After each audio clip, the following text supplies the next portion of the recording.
ખાનગી યુનિવર્સિટીના ફીમાં થતો તોતિંગ વધારાને લઈને આજે કોંગ્રેસના પ્રવક્તા ડોક્ટર પાથરાસિંહ કઠવાડિયા દ્વારા એક પત્રકાર પરિષદ યોજવામાં આવી ને જે રીતે છેલ્લા 4 વર્ષમાં ખાનગી યુનિવર્સિટીઓ છે તેમાં બીબીએના કોર્સ હોય, બીકોમનો કોર્સ હોય, તેવા કોર્સમાં 4-4, 7-7 લાખ રૂપિયા સુધીનો જે તોતિંગ વધારો ઝીંકવામાં આવ્યો છે। ખાનગી યુનિવર્સિટીએ જે શિક્ષણનો ધંધો બનાવ્યો છે અને સરકારની નાક નીચે આ બધું ચાલી રહ્યું છે તેને લઈને તેમણે કેટલાક સણસણતા સવાલો ઉઠાવ્યા અને સરકારને આડે હાથ લીધા। દિવસે ને દિવસે શિક્ષણ મોંઘું થતું જઈ રહ્યું છે અને ખાનગી સંસ્થાઓ દ્વારા, ખાનગી યુનિવર્સિટીઓ દ્વારા જે રીતે ધીકતો ધંધો છે તે શિક્ષણમાં કરવામાં આવી રહ્યો છે તે મામલે તેમણે સરકારને ધ્યાન દોરવાનું કહ્યું છે ને આ પ્રકારે શિક્ષણનો જે વેપાર ચાલી રહ્યો છે તેમાં કાબુ કરવામાં આવે આ પ્રકારના જે શિક્ષણના ધંધાને તે પ્રકારની વાત કરતા શું કહી રહ્યા છે પ્રવક્તા પાર્થરાજસિંહ કઠવાડિયા તેમને સાંભળો।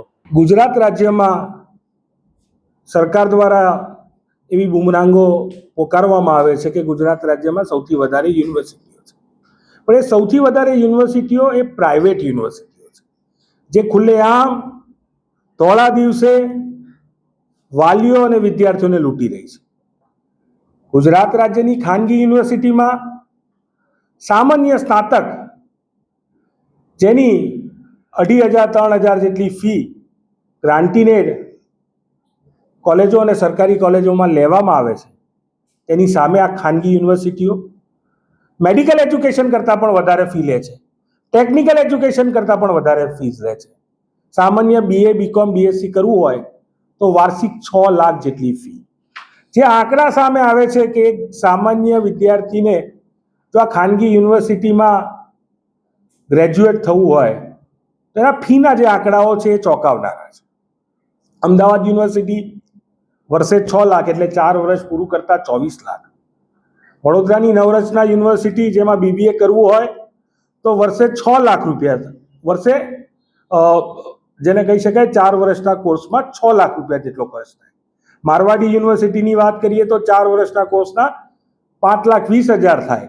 સરકારે બનાવેલી પીડીયુ જે પંડિત દીનદયાળ ઉપાધ્યાય માટે એવું કહેવામાં આવે કે ભાઈ જેને કહી શકાય કે ભાજપ પોતાના નેતા ગણે છે તેવા દીનદયાળ ઉપાધ્યાયના નામે સરકારે બનાવેલી યુનિવર્સિટીમાં જો તમારે બીએ કરવું હશે તો તમારે 4 વર્ષના 12,40,000 ભોગવવા પડશે।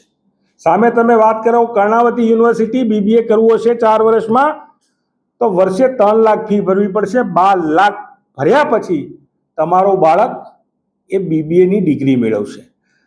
એ ઓરો યુનિવર્સિટી સુરતની હોય તેમાં પણ જો તમારે બીબીએ 4 વર્ષનું પૂર્ણ કરવું હોય તો તમારા બાળક પાછળ તમારે 13,08,000 જેટલો ખર્ચો કરવો પડશે।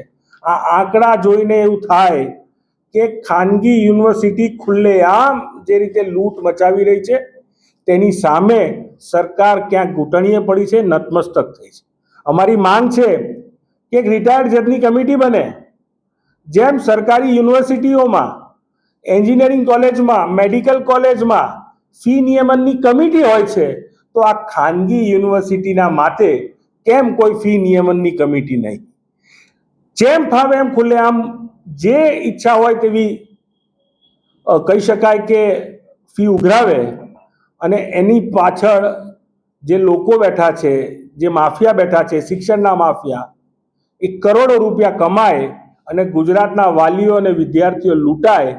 શું આ પ્રકારની શિક્ષણ વ્યવસ્થા જેને કહી શકાય કે private education model public education model ઉપર હાવી કરી દેવામાં આવ્યું છે તે દર્શાવે છે કે ગુજરાત રાજ્યના વાલી વિદ્યાર્થીઓ લૂંટાઈ રહ્યા છે।